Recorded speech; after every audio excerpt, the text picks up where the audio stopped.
ಗ್ರಂಥದಲ್ಲಿ ಎಲ್ಲಾದರೂ ಅವರ ಅನೇಕ ಉಪದೇಶಗಳಲ್ಲಿ ಎಲ್ಲಾದರೂ ಒಂದು ಕಡೆ ಈಗ ನಮಗೆ ಬಂದಿರತಕ್ಕಂತಹ ಸಂಕಷ್ಟಕ್ಕೆ ಒಂದು ಪರಿಹಾರ ಖಂಡಿತವಾಗಿಯೂ ಸಿಕ್ಕೇ ಸಿಗುತ್ತೆ. ಅಂದರೆ ಈ ಸಂಕಷ್ಟ ಯಾವುದರಿಂದ ಬಂತು, ಇದರಿಂದ ನಾನು ಹೊರಗೆ ಬರಬೇಕು ಅಂತಂದರೆ ಏನು ಮಾಡಬೇಕು, ಅಥವಾ ನನಗೆ ಸಂಕಷ್ಟಗಳೇ ಬರದೇ ಇರುವ ಹಾಗಿರಬೇಕು ಅಂತಂದರೆ ನಾನೇನು ಮಾಡಬೇಕು, ಈ ಮೂರೂ ವಿಷಯಗಳಿಗೆ ಶಂಕರಾಚಾರ್ಯರ ಗ್ರಂಥಗಳಲ್ಲಿ ನಮಗೆ ಮಾರ್ಗದರ್ಶನ ಪ್ರಾಪ್ತವಾಗುತ್ತೆ. ಒಂದು, ನಮಗೆ ಸಂಕಷ್ಟಗಳೇ ಬರಬಾರದು ಅಂತಂದರೆ ಅದಕ್ಕೆ ನಾವು ಯಾವ ರೀತಿಯಾಗಿ ಜೀವನ ನಡೆಸಬೇಕು, ಒಂದು ವೇಳೆ ಏನಾದರೂ ಸಂಕಷ್ಟ ಬಂದಾಗ ಅದನ್ನಿಂದ ಹೊರಗೆ ಹೇಗೆ ಬರಬೇಕು, ಅಥವಾ ನಾನು ಯಾವ ಸಂಕಷ್ಟಕ್ಕೆ ಒಳಗಾಗಿದ್ದೀನೋ ಇದಕ್ಕೆ ಮೂಲ ಯಾವುದು ಅನ್ನೋದನ್ನು, ಈ ಮೂರೂ ವಿಷಯಗಳನ್ನು ನಾವು ತಿಳ್ಕೊಳ್ಳಿಕ್ಕೆ ಸಾಧ್ಯವಾಗುತ್ತೆ.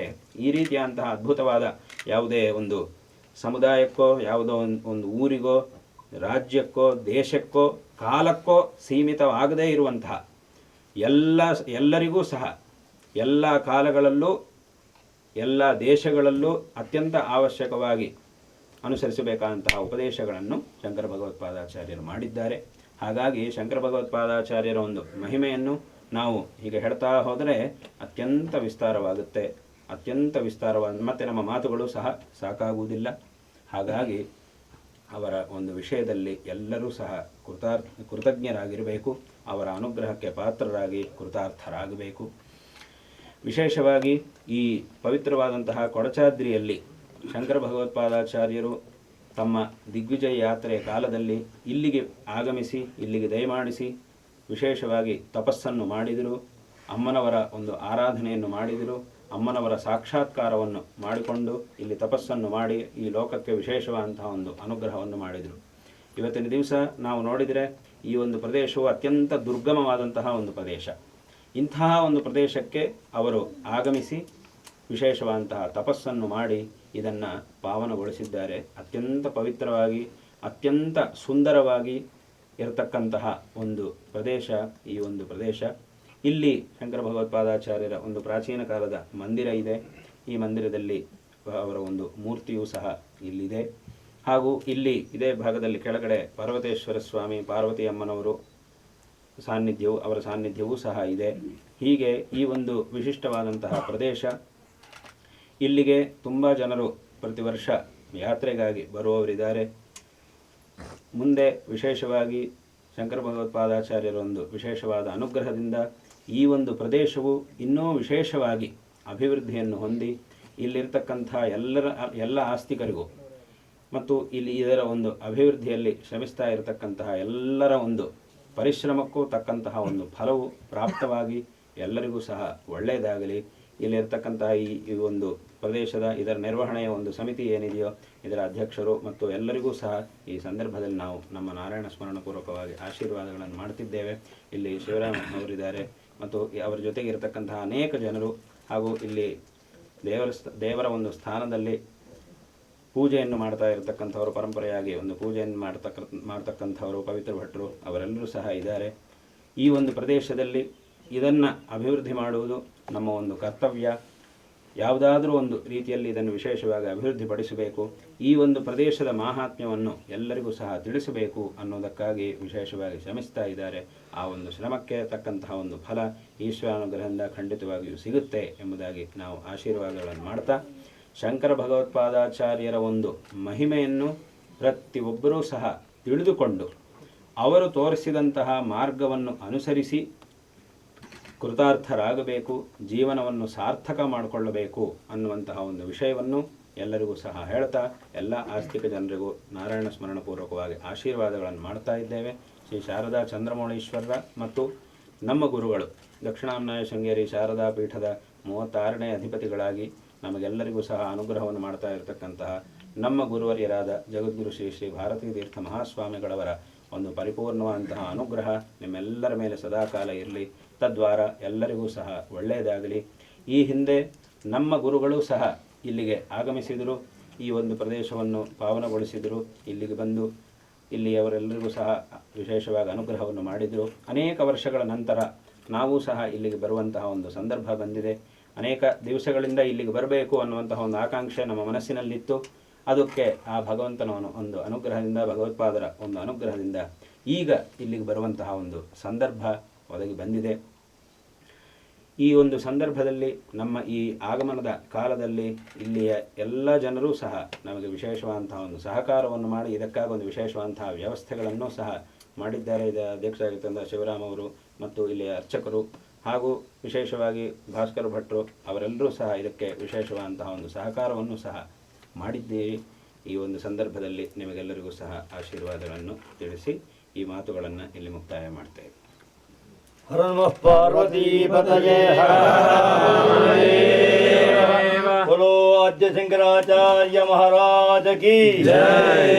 श्री भारती तीर्थ स्वामी महाराज की जय। श्री श्री विद्याशेखर भारती स्वामी महाराज की जय। हर नमः पार्वती पतये हर हर महादेव।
ನಂತರ ಸನ್ನಿಧಾನಗಳವರು ಬೆಟ್ಟದ ಮೇಲಿನಿಂದ ಸುತ್ತಲಿನ ಪರಿಸರವನ್ನು ವೀಕ್ಷಿಸಿದರು.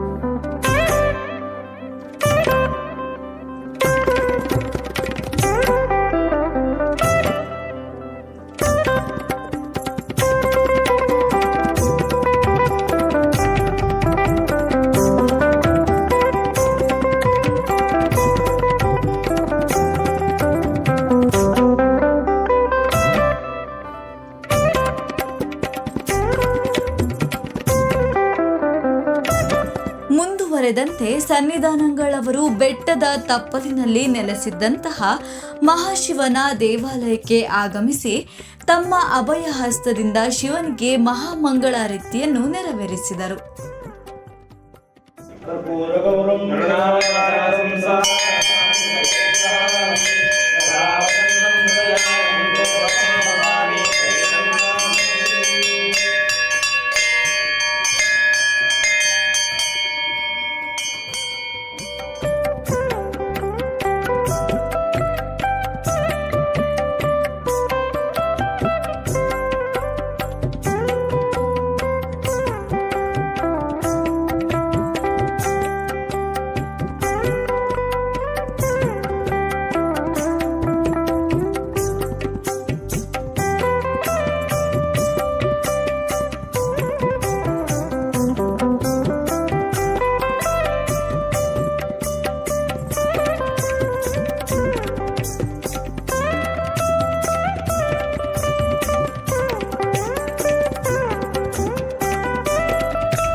ನಂತರ ಸನ್ನಿಧಾನಗಳವರ ಚಿತ್ತ ಕುಂದಾಪುರದಲ್ಲಿ ನಡೆಯುತ್ತಿದ್ದಂತಹ ಜಗದೊಡೆಯ ಶ್ರೀ ಶ್ರೀನಿವಾಸ ಹಾಗೂ ಶ್ರೀ ಪದ್ಮಾವತಿ ಅಮ್ಮನವರ ಕಲ್ಯಾಣ ಮಹೋತ್ಸವದತ್ತ ತಮ್ಮ ವಿಜಯ ಯಾತ್ರೆಯನ್ನು ಮುಂದುವರೆಸಿದರು. ಕುಂದಾಪುರದ ಮುಖ್ಯಸ್ಥರು ಹಾಗೂ ಭಕ್ತವೃಂದ ಸನ್ನಿಧಾನಗಳವರನ್ನು ಪೂರ್ಣಕುಂಭ ಕಲಶದೊಂದಿಗೆ ಸ್ವಾಗತಿಸಿದರು. ಯಕ್ಷಗಾನದ ವೇಷಧಾರಿಗಳು ವಾದ್ಯ ಸಂಗೀತ ಹಾಗೂ ಹೂವಿನೊಂದಿಗೆ ವಿಜೃಂಭಣೆಯಿಂದ ಸನ್ನಿಧಾನಗಳವರನ್ನು ಸ್ವಾಗತಿಸಿದರು.